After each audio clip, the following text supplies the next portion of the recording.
குழந்தை ராமபிரம்மம் ஊரில் திருவையாறில் ஒரு கறிக்கட்டை கிடச்சா போதும் செவுத்துல ரொம்ப அழகான பாடல்லாம் எழுதுவான். அப்படி குட்டி குழந்தை எழுதும்போது நமோ நமோ ராகவாய நமோ நமோ அனிஷம். அப்பா என்னடா நம்ம பிள்ளை இப்படி ரைமிங்காக டைமிங்காக அடிக்கிறானேன்னு பார்த்தா, எதிப்பிராசம் அந்த எதுகை மோனையோடு அடிக்கிறானேன்னு பார்த்தா. அப்போது நல்ல ஒரு குரு கிட்ட விட்டால் ஒரு நல்ல குருநாதர் கிடைக்கிறார். ராமஜோகி சொல்கிறார், உனக்கு ராமர் காட்சி கொடுப்பாரா, 96 கோடி தரம் ராமநாமம் சொல்லு. நான் இன்றைக்கெல்லாம் நாமத்தை சொல்லு அப்படின்னா ஒரு ஆன்லைனில் ஒரு கவுண்டர் மிஷினை வாங்கிட்ட கிளிக்கு கிளிக்கு கிளிக்கு கிளிக்குமோ.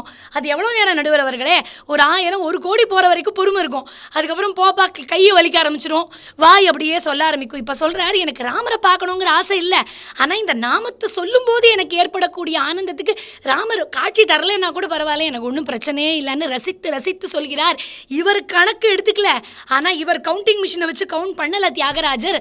ஆனால் ராமச்சந்திரமூர்த்தி கணக்கு பண்ணார். 96 கோடி முறை ஆன உடனே விடியற் காலையில் கதவை, நம்ம வீட்டு கதவை யாரெல்லாம் தட்டுறான், பணக்காரனும் இல்லையே நம்மன்னு கதவை திறந்தா சாட்சாத் ராமர் எப்படி இருக்காராம், யாக சம்ரட்சண கோலத்தில் விஸ்வாமித்திரரோட லக்ஷ்மணனோடையும் அற்புதமான திருக்காட்சி கொடுக்குறார். ராமா நீ வந்திருக்கியா அப்படின்னு கேட்கறதுக்குள்ளே கிளம்புறாரு. அப்பதான் பாடுறார், பால கனகமய சேலம் சுஜன பரிபால கனகமய சேலன்னு பாடுறார்.